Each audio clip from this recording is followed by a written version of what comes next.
Bismillahirrahmanirrahim.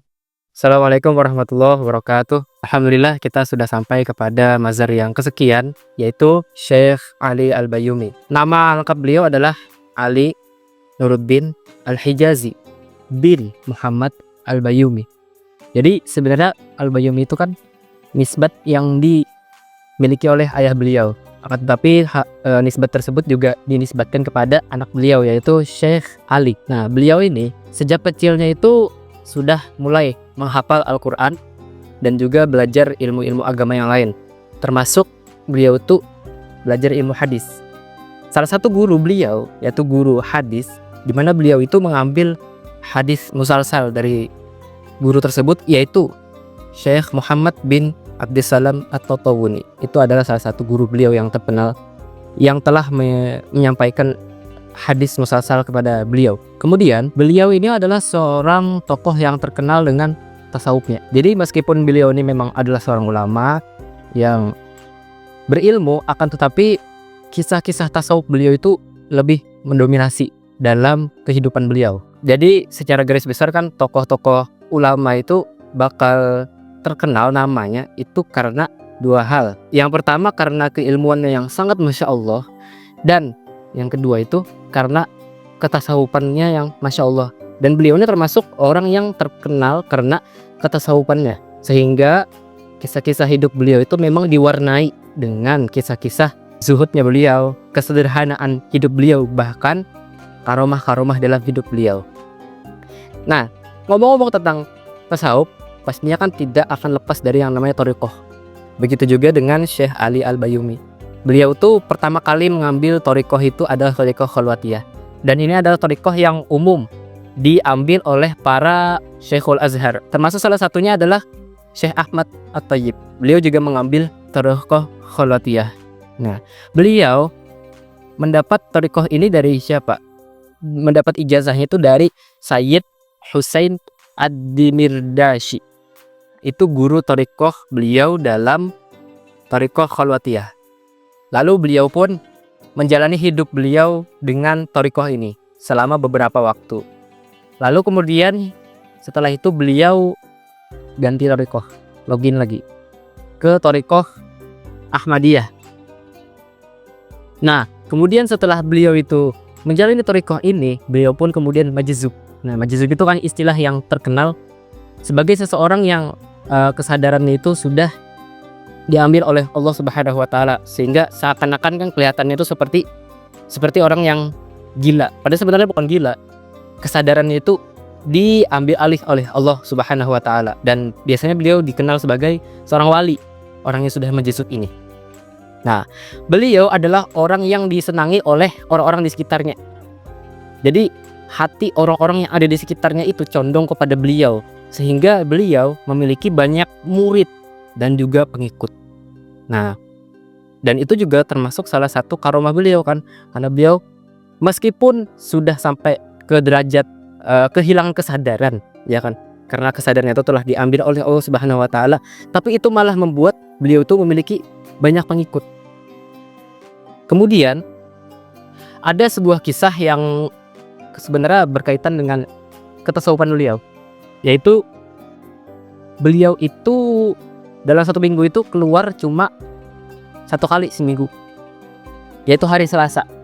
Dan apa yang beliau lakukan di hari Selasa itu?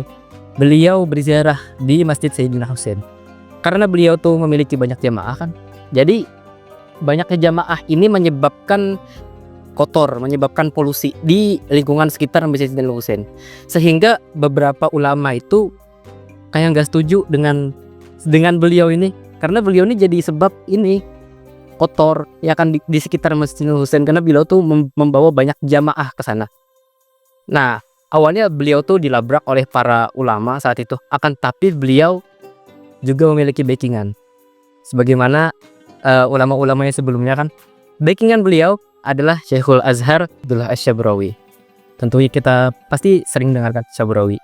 Itu adalah salah satu dari Syekhul Azhar. Beliau adalah backingan dari Syekhul Azhar. Kemudian tentang tempat beliau tinggal.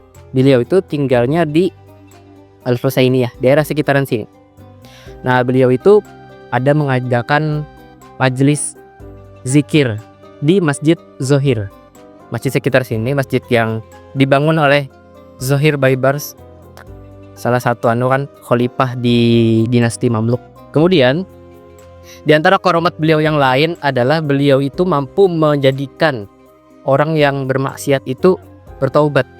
Bahkan sekelas Haromi, sekelas begal yang mencegat orang di jalan, itu ketika bertemu dengan beliau taubat. Bahkan jadi murid, jadi pengikut, bahkan jadi orang yang bertorikot. Gara-gara siapa? Gara-gara ketemu beliau. Dan itu adalah salah satu dari karomah yang juga beliau miliki. Ya, begitulah kisah hidup beliau, Syekh Ali Al-Bayyumi, seseorang yang sangat terkenal dengan ketasawufannya. Beliau adalah seseorang yang sangat sederhana hidupnya. Keluar dalam satu hari, keluar satu minggu itu cuma satu hari. Dan pakaian sehari-hari beliau itu apa? Gamis warna putih, songkok warna putih. Itu pakaian beliau sehari-hari. Dan begitulah kehidupan seorang sufi yang sangat kental kehidupannya dengan kesucian, dengan ketasawufan. Ya, mungkin itu saja yang bisa saya sampaikan.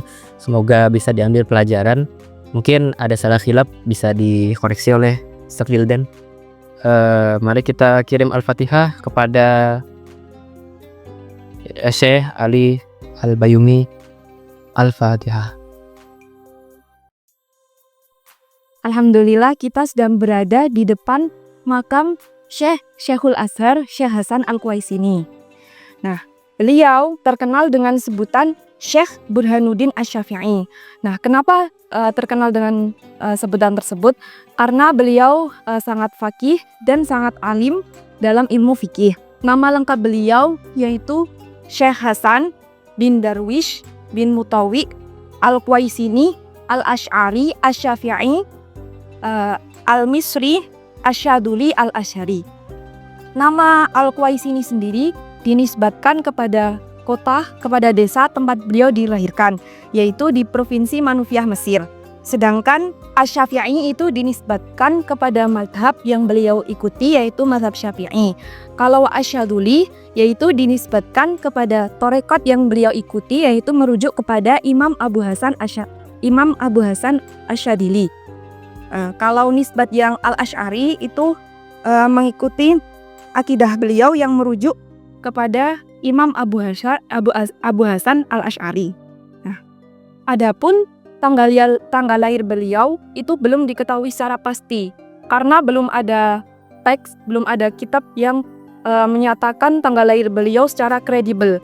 Bahkan tahun lahirnya beliau pun belum diketahui secara pasti. Nah, beliau ini merupakan Syekhul Azhar yang menggantikan Syekh Hasan Al-Attar.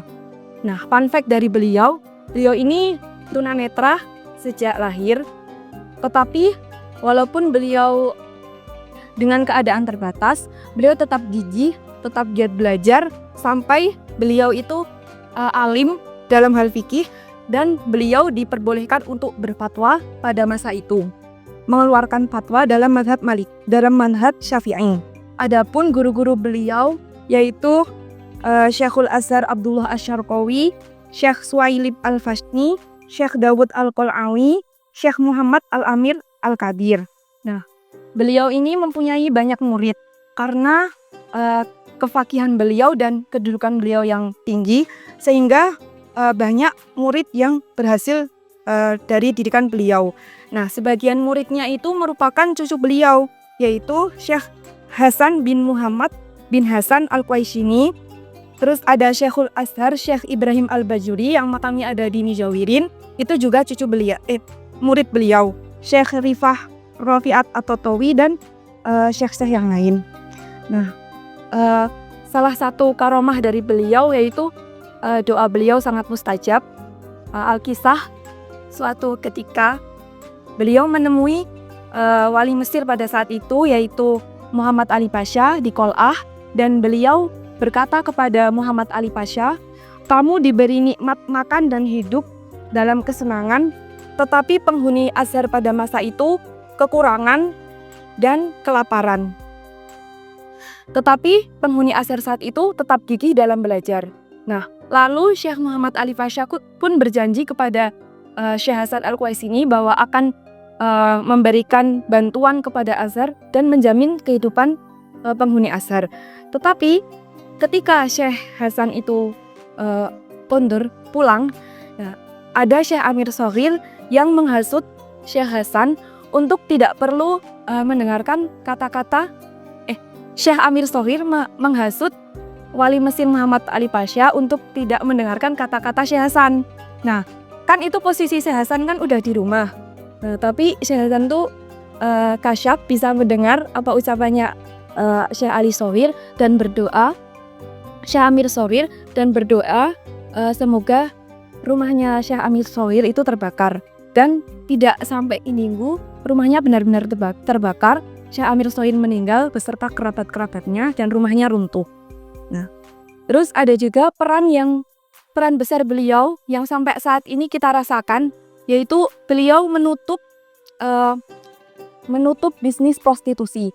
Jadi dulu ada suatu masa di mana Mesir itu melegalkan bisnis PSK atau prostitusi.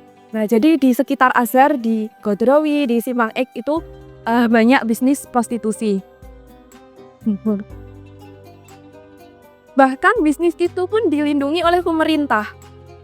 Nah, tapi pada saat itu berkat peran beliau, bisnisnya ditutup. Nah, bisnis itu tuh udah menjuru ke seluruh Kairo. Di mana-mana ada, dan sampai saat itu Azhar itu terkena fitnah. Karena di sekitar Azhar itu kan ada kayak dermonya, mucikarinya di sekitar Azhar. Jadi kayak Azhar tuh kena fitnah, lembaga Islam tapi kok banyak maksiat di sekitarnya. Nah, kemudian suatu cerita kok bisa tertutup itu gimana? Nah, jadi pada saat itu Mesir itu dilanda kekeringan. Nah, Sungai Nil itu kering. Nah, kemudian Wali Mesir Muhammad Ali Pasha itu dawuh kepada Habib Husain Effendi untuk sholat istisqa. Nah, kemudian Habib Husain itu sowan kepada Syekh Hasan. Nah, tapi Syekh Hasan itu boten kerso nggak mau sholat istisqa di saat maksiat itu masih ada di Mesir. Nah, terus Habib Husain Effendi itu dengan harta beliau meliburkan bisnis itu selama 3 hari agar Syekh Hasan mau sholat istisqa. Dan gaji-gaji PSK yang seharusnya 3 hari bekerja itu kan libur ya. Nah, itu ditutup dengan kekayaannya Habib Husain Effendi. Nah, tapi Syekh Hasan Al-Qaisini itu malah marah. Maksudnya kekayaannya Syekh Habib Husain kok malah digunain kayak gitu. Nah, akhirnya karena Syekh Hasan itu sangat marah dan pokoknya